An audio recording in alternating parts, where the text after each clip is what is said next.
जय हिंद दोस्तों, आप सभी का स्वागत है हमारे इस बायोलॉजी के लेक्चर में। तो आज का जो मेरा लेक्चर है वो बहुत इम्पोर्टेंट होने वाला है, क्योंकि ये बोर्ड एग्ज़ाम के पॉइंट ऑफ व्यू से बहुत ज़्यादा इम्पोर्टेंट टॉपिक है, जो एक ही वीडियो में आपको मिल जाएगा। ठीक है, तो आज का जो हमारा टॉपिक है कि पुष्प के अनुदैर्घ्य काट का चित्र, यानी पुष्प के जो अनुदैर्घ्य काट का जो चित्र होता है वो आपसे पूछेगा कि पुष्प के अनुदैर्घ्य काट का चित्र बनाइए और उसका वर्णन करिए। ठीक है, तो ये पुष्प है। ठीक है, तो पुष्प का एक टीएस मैंने काटा है, ट्रांसवर्स सेक्शन काटा गया है। तो कुछ इस प्रकार से संरचना आता है, जैसे आप देख पा रहे होंगे।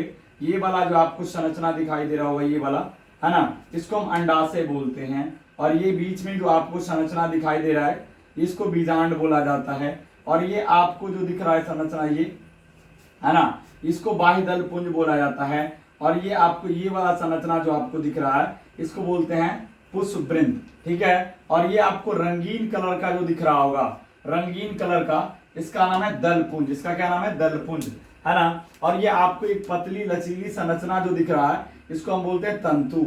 और ये आपको यहाँ पे द्विपालित संरचना दिख रहा होगा, इसका नाम है परागकोश।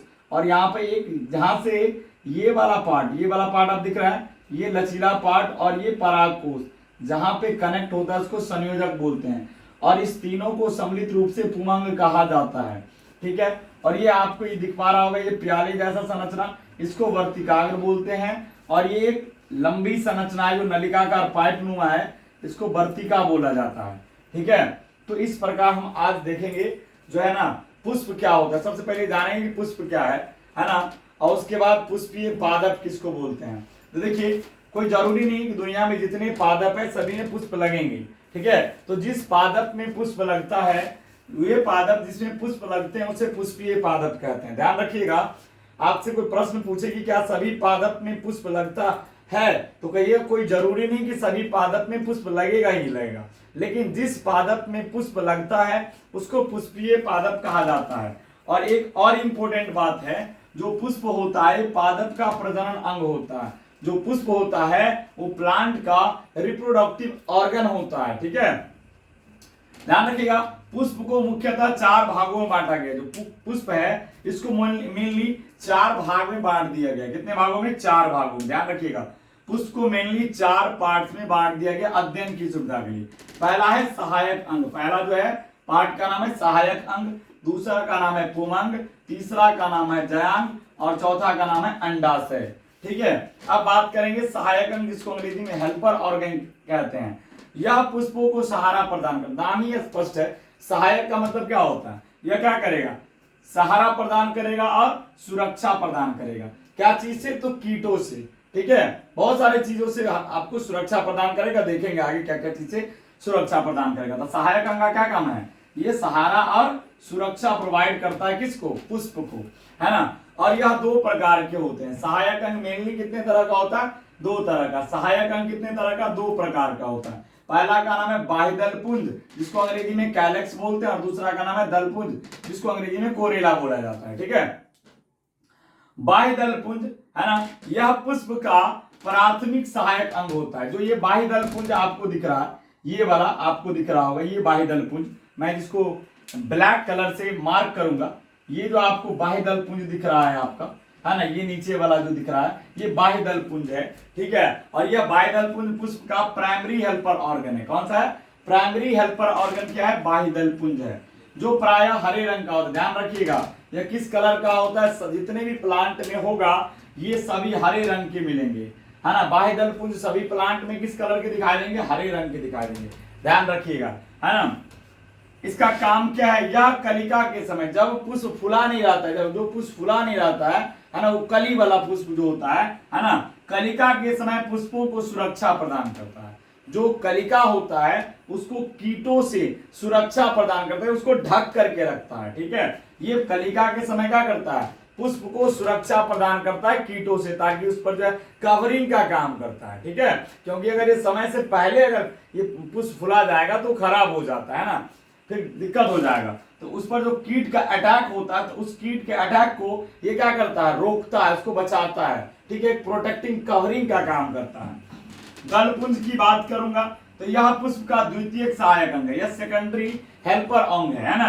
दलपुंज जो है ये पुष्प का सेकेंडरी, ये पार्ट आपको दिख रहा होगा, ये वाला पार्ट जो कलरफुल दिख रहा है आपका, ये क्या है, दलपुंज है, ठीक है। और यह जो है जो प्राय रंगीन होता है, कैसा कलर का होता है, रंगीन होता है, ये कलरफुल होता है, कैसा होता है, कलरफुल होता है, कैसा होता है, कलरफुल होता है ना, कलर होता है इसका, ठीक है। और यह जो है, और इसी के कलर, अगर इसमें देखिए ये जो दलपुंज है ये जिस कलर का होगा, मान लीजिए रेड कलर का है तो पुष्प कैसा होगा, लाल रंग का होगा, है ना। दलपुंज जिस कलर का होगा उसी कलर का पुष्प होगा, ठीक है। और इसका काम क्या है इस दलपुंज का, ये एकदम पूरी तरीके से रंगीन होता है, कलरफुल होता है, जिसके कारण क्या करता है, जो क्या करता है, कीट उस पर अट्रैक्ट करते हैं। रंगीन होगा तो उसमें देखिएगा जितने रंगीन पुष्प होता है उस पर बहुत सारे कीट क्या करते हैं, आकर्षित होते हैं। इससे क्या होता है, परागन में मदद करता है। यानी इसका कलरफुल होना, इसका कलरफुल होना क्या करता है, परागन में मदद करता है। कैसे मदद करता है, पर परागन, ध्यान रखिएगा, पर परागन में मदद करता है। क्यों, जैसे इस पर कीट अट्रैक्ट करेगा तो यहाँ पे जो क्या बोलते हैं, परागकण होता है, कीट पे सट करके और वर्ती कागज पे चला जाएगा, है ना। इसका काम देखिए, यह जो दलपुंज है यह परागन के लिए कीटों को अपनी ओर आकर्षित करता है। दलपुंज का काम क्या है, दलपुंज जो कलरफुल होता है उसका मेन काम है कि कीटों को अपनी तरफ आकर्षित करना, और उस कीट की सहायता से क्या हो जाएगा, उसमें परागन की क्रिया संपन्न हो जाएगा, ठीक है। अगला पार्ट है पुमंग, है ना। अगला पार्ट है पुमंग, जिसको एंड्रोसियम बोलते हैं। क्या बोलते हैं इसको, अंग्रेजी में एंड्रोसियम।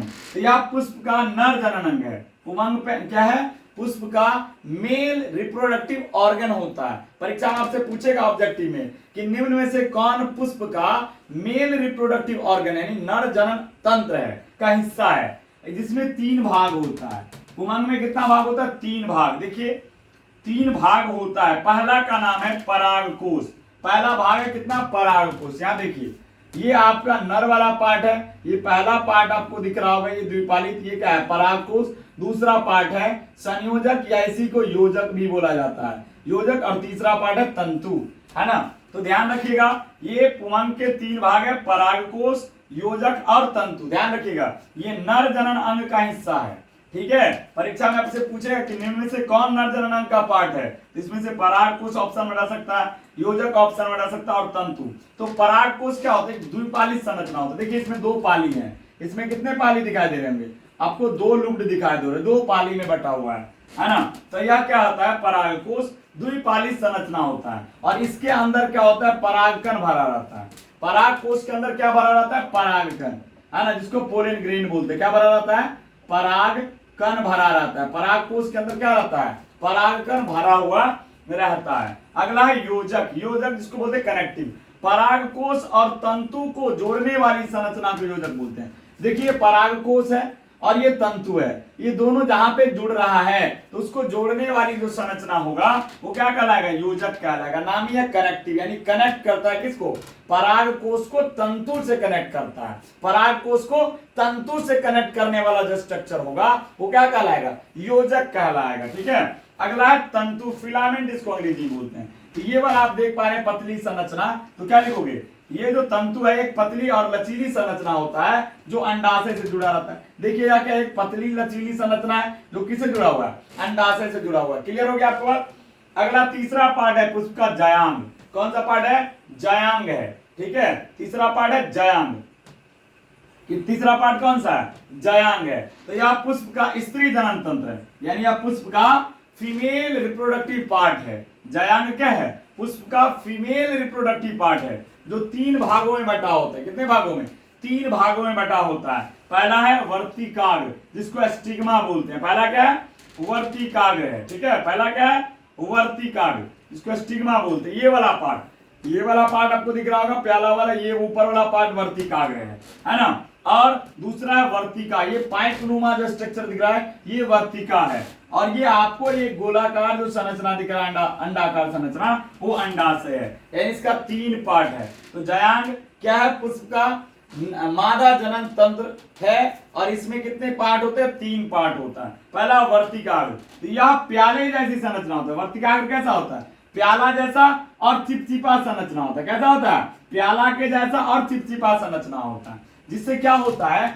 यहां से जो परागकण निकलेंगे ना, यहां से परागकण ये इसके ऊपर आ जाएंगे और यहां पे चिपक जाएंगे।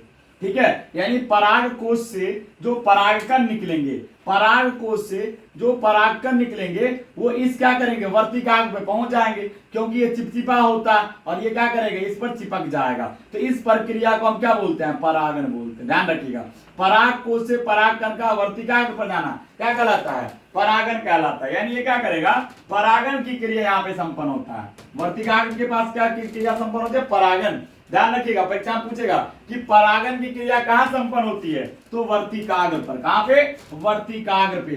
क्यों, क्योंकि वर्तिकाग्र चिपचिपा होता है, उससे परागकण चिपक जाता है। अगला वर्तिका, जिसको अंग्रेजी में स्टाइल बोलते हैं, यह एक लंबी नलिकाकार संरचना होता है। दिख पा रहे हैं, वो क्या करेगा, जो परागकण यहाँ पहुंचेगा, परागण होगा और उसके बाद परागकण सीधे कहां पहुंच जाएंगे, अंडाशय के अंदर पहुंच जाएंगे। ठीक है, तो ये क्या होता है, यह एक लंबी नलिकाकार संरचना होता है। ठीक है, वर्तिकाग्र कैसा है, वर्तिका लंबी और नलिकाकार संरचना होता है। अंडाशय की बात करेंगे, अंडाशय ओवरी जिसको बोलते हैं, तो यह एक थैलीनुमा संरचना होता है। आपको दिख पा रहा होगा, ये वाला पार्ट आपको दिख पा रहा होगा, ये वाला पार्ट कैसा है, एक थैला जैसा है। एक थैलीनुमा संरचना होती है जिसमें बीजांड भरे रहते हैं। इसके अंदर देख पा रहे हैं, छोटे छोटे संरचना दिख पा रहा है, ये बीजांड है। बहुत सारे बीजांड इसके अंदर भरे रहते हैं और यही बीजांड क्या करते हैं, विकसित होते हैं, डेवलप करते हैं और विकसित होकर के फल बनाते हैं, है ना। फल किससे फल बनता है, ध्यान रखिएगा, बच्चा पूछेगा फल का निर्माण किससे होता है,